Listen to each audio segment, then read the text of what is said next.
অভাব অনাতন অথবা বহিহত্তর রাক্ষবলে জর্জরিত করে দেখি মোর প্রজাগণর জীবন সকলতে কম মুখ নকরে ফল।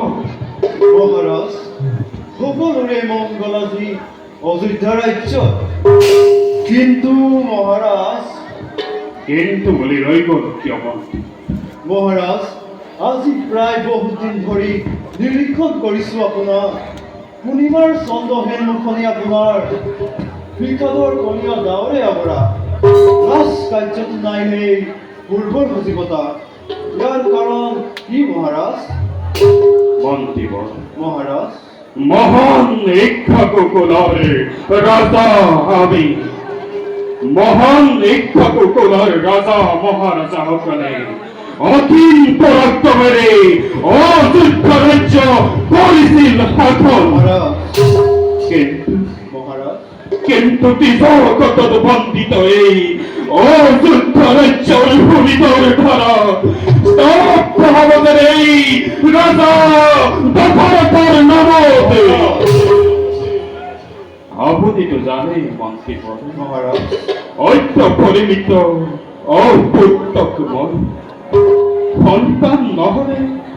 সন্তান নহলে এই মহান বংশৰ ৰক্ষা হব কেনেকৈ? কোনে দিব জগপিণ্ডদান? কোনে কৰিব অযোধ্য শাসন? সেই কথা আমাৰ অগোচৰ নহয় মহাৰাজ। ভাগ্য লিখনিটো অখণ্ডনীয়, তথাপিও অন্তৰাত্মাই কয় আমাক নিশ্চয় পুত্ৰ মোক আপুনি দেখিব এদিন। কিন্তু সেই দিন কেতিয়া আহিব মন্ত্ৰীবৰ? এইবোৰ ভাবি ভাবি মই কেতিয়াবা বৰ অস্থিৰ হৈ পৰো। কিমান যে নিদ্ৰাবিহীন ৰজনী মই কৰিছো যাব। আপোনাক কেনেকৈ কওঁ মন্ত্ৰীবৰ?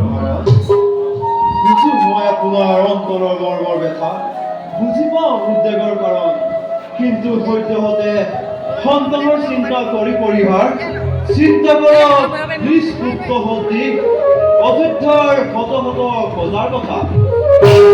এই হ'ল মোৰ প্ৰজাগণ, কিবা সংকটে তেওঁলোকক কৰিছে জুৰুলা।